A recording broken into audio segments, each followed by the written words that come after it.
Assalamualaikum warahmatullahi wabarakatuh. Allahumma sholli ala sayyidina Muhammad wa ala ali sayyidina Muhammad. Amma ba'd.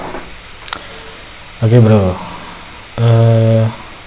sekarang ini lagi hot ya tentang riba, dan sekarang bermunculan ulama-ulama atau ustadz yang bilang riba itu boleh gitu kan.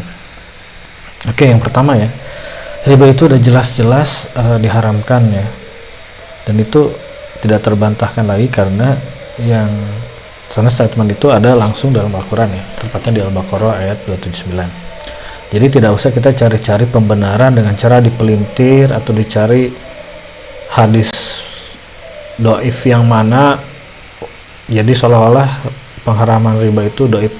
Nggak usah ya, karena Al-Quran kita tidak meragukan Al-Quran kan, makanya itu udah sangat jelas lah gitu. Nah, yang kedua, bentuk-bentuk tidak semua yang mengandung bunga itu riba ya, seperti misalnya KPR. Nah, KPR itu boleh karena di situ kita mencicil barang ya. Mencicil barang itu bukan riba, jadi kita boleh. Jadi KPR itu boleh, bro, ya kan? Nah, riba itu apa? Riba itu ya bentuknya seperti menabung di bank konvensional, deposito dan lain-lain. Jadi tidak melibatkan, gampangnya tidak melibatkan barang, walaupun ya begitu. Lalu gimana sih beli rumah yang lebih murah ya? Ada cara beli rumah yang lebih murah, yaitu dengan bantuan emas. Kenapa? Karena emas itu bisa menahan laju inflasi. Jadi dengan kita beli, jadi gini, kita punya uang, kita beli emas, kita simpan terus. Nah, dengan seiring berjalannya waktu, nilai emas kan mengikuti ya, dia tidak tergerus inflasi, maka lama-lama kita akan bisa membeli rumah. Nah, perhitungan bagaimana cara beli rumah dengan bantuan emas dan perbandingannya jika kita KPR, teman-teman bisa lihat di video saya yang lain ya. Cari aja cicil rumah gitu, nanti muncul. Nah, silakan teman-teman lihat ya.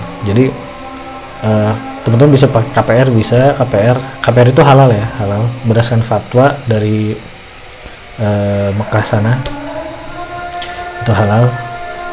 Tapi kalau teman-teman mau, bisa juga beli rumahnya pakai emas. Jadi teman-teman beli emas dikit-dikit tarik kumpul gitu maksudnya ya. Sebenarnya sih lebih murah kalau belinya pakai emas, tapi bedanya ya kalau teman-teman cicil lewat KPR, teman-teman nyicil saat itu langsung bisa ditempati kan rumahnya ya kan. Bagusnya itu kalau KPR.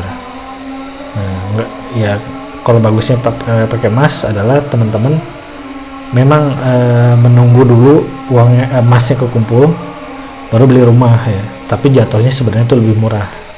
Nah, pilihannya kembali lagi ke teman-teman. Nah, yang terakhir,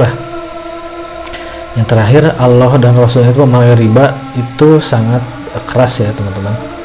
Itu di Al-Quran, di surat Al-Baqarah ayat 279 jelas bahwa Allah dan Rasulnya memerangi riba. Contoh termudah ini buat kita lah supaya lebih yakin. Salah satu ulama yang kita kenal ya, Ustadz Ar-Razi Hashim ya. Beliau mengatakan bahwa riba itu halal ya, boleh katanya. Itu Desember 2021. Nah, 6 bulan setelahnya ada peristiwa kematian anaknya tertembak karena anaknya main pistol. Jadi entah kenapa tuh ada polisi yang nyimpan pistolnya di meja. Nah, jadi si anak itu ngambil pistol itu, yang menembakkan lah ke anaknya yang kecil. Jadi si anaknya Ar-Razi Hashim tersebut meninggal, dan itu tepat 6 bulan setelah Ar-Razi Hashim mengeluarkan statement bahwa riba itu halal ya. Kalau saya sih percaya bahwa itu bukan hanya sekedar kecelakaan, tapi itu adalah teguran bagi Allah kepada beliau. Kenapa? Karena beliau merupakan tokoh yang dekat dengan Allah sebagai ulama tapi malah membolehkan riba gitu kan. Gitu. Jadi Allah sangat murka. Jadi ditegurlah dengan cara seperti itu ya. Ya kalau mungkin saja kalau misalnya teman-teman melakukan riba ya bisa aja karena kita orang biasa tidak ditegur sekeras itu ya. Karena kita kan tingkat kedekatan kita dengan Allah kan tidak sedekat Ar-Razi Hasim kan. Sama halnya ketika menteri menghina presiden di depan istana presiden pasti ditangkap. Beda halnya kalau misalnya orang yang tak dikenal gitu kan menghina presiden gitu kan, bisa aja dibiarkan karena nggak ada yang kenal ke dia gitu kan.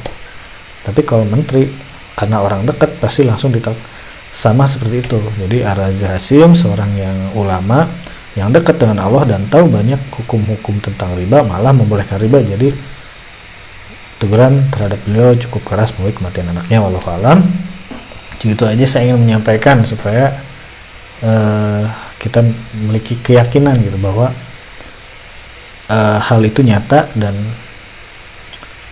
Allah itu maha kuasa melakukan apapun ya, termasuk hal gaib. Oke, wallahu a'lam. Assalamualaikum warahmatullahi wabarakatuh.